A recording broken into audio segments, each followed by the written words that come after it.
Death, the great death, is coming, coming, and shall be on him when I will.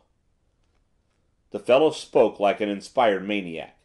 If he meant half what he said, and if he did not then his looks and his tone belied him, then a promising future bade fair to be in store for Mr Lessingham, and also, circumstances being as they were, for Marjorie. It was this latter reflection which gave me pause. Either this imprecatory fanatic would have to be disposed of by Lessingham himself, or by someone acting on his behalf, and, so far as their power of doing mischief went, his words proved empty windbags, or Marjorie would have to be warned that there was at least one passage in her suitor's life into which, ere it was too late, it was advisable that inquiry should be made. To allow Marjorie to irrevocably link her fate with the Apostle's, without being first of all made aware that he was, to all intents and purposes, a haunted man, that was not to be thought of. You employ large phrases. My words cooled the other's heated blood. Once more his eyes were cast down, his hands crossed upon his breast. I crave my lord's pardon. My wound is ever new. By the way, what was the secret history this morning of that little incident of the cockroach? He glanced up quickly. Cockroach? I know not what you say. Well, was it a beetle, then? Beetle? He seemed all at once to have lost his voice. The word was gasped. After you went we found, upon a sheet of paper, a capitally executed drawing of a beetle, which I fancy you must have left behind. Scarabus sacer, wasn't it? I know not what you talk of. Its discovery seemed to have quite a singular effect on Mr Lessingham. Now why was that? I know nothing. Oh yes, you do. And before you go, I mean to know something too. The man was trembling, looking this way and that, showing signs of marked discomfiture. That there was something about that ancient scarab, which figures so largely in the still unravelled tangles of the Egyptian mythologies, and the effect which the mere sight of its cartouche, for the drawing had resembled something of the kind, had had on such a seasoned vessel as Paul Lessingham, which might well be worth my finding out, I felt convinced. The man's demeanour, on my recurring to the matter, told its own plain tale. I made up my mind, if possible, to probe the business to the bottom, then and there. Listen to me, my friend. I am a plain man, and I use plain speech. It's a kind of hobby I have. You will give me the information I require, and that at once, or I will pit my magic against yours, in which case I think it extremely probable that you will come off worse from the encounter. I reached out for the lever, and the exhibition of electricity recommenced. Immediately his tremors were redoubled. My lord, I know not of what you talk. None of your lies for me. Tell me why, at the sight of the thing on that sheet of paper, Paul Lessingham went green and yellow.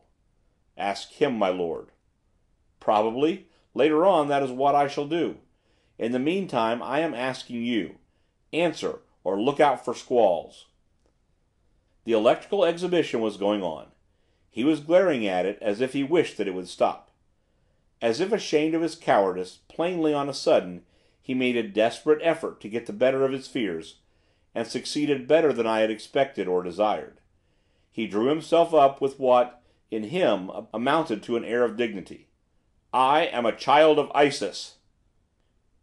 It struck me that he made this remark not so much to impress me, as with the view of elevating his own low spirits. Are you? Then in that case I regret that I am unable to congratulate the lady on her offspring. When I said that, a ring came into his voice which I had not heard before. Silence. You know not of what you speak. I warn you, as I warned Paul Lessingham, be careful not to go too far. Be not like him. Heed my warning. What is it I am being warned against? The beetle? Yes, the beetle. Were I upon oath, and this statement being made in the presence of witnesses, say, in a solicitor's office, I standing in fear of pains and penalties, I think that at this point I should leave the paper blank.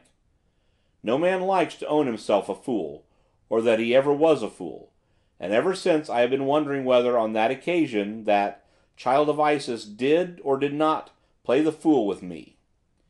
His performance was realistic enough at the time, heaven knows. But as it gets farther and farther away, I ask myself more and more confidently, as time effluxes, whether after all it was not clever juggling, superhumanly clever juggling, if you will, that and nothing more.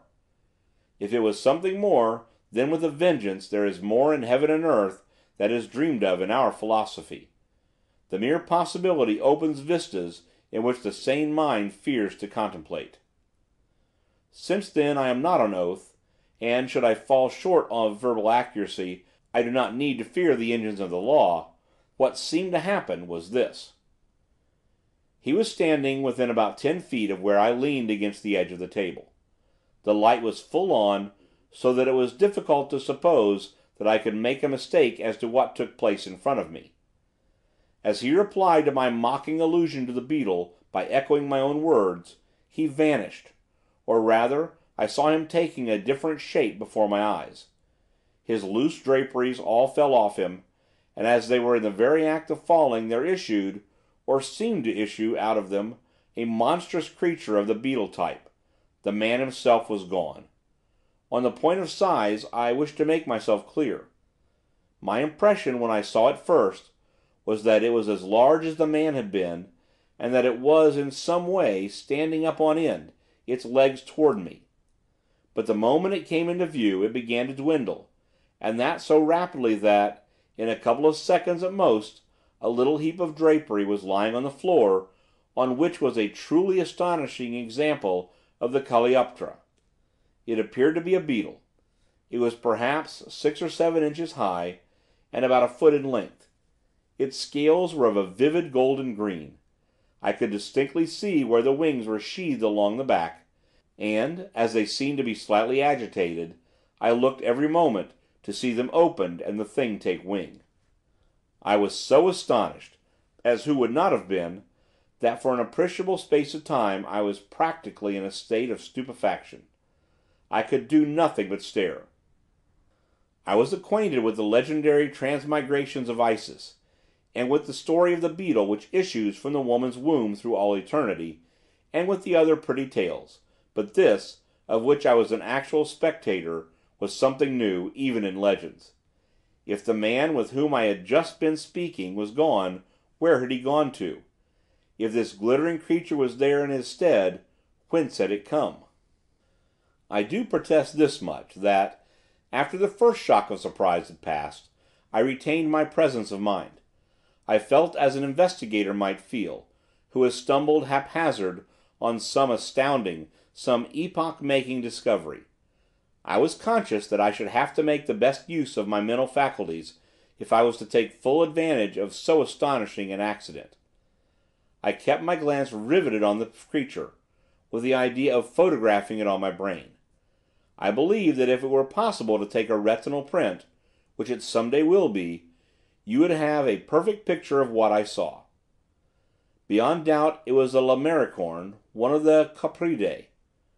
With the one exception of its monstrous size, there were the characteristics in plain view: the convex body, the large head, the projecting clypeus.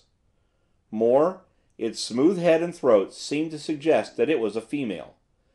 Equally beyond doubt, apart from its size, there were unusual features present too.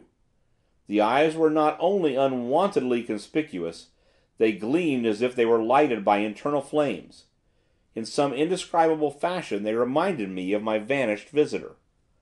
The colouring was superb, and the creature appeared to have the chameleon-like faculty of lightening and darkening its shades at will. Its not least curious feature was its restlessness. It was in a state of continual agitation, and, as if it resented my inspection, the more I looked at it the more its agitation grew. As I have said, I expected every moment to see it take wing and circle through the air. All the while I was casting about in my mind as to what means I could use to effect its capture, I did think of killing it, and, on the whole, I rather wished that I had at any rate attempted slaughter. There were dozens of things lying ready to my hand, any one of which would have severely tried its constitution. but on the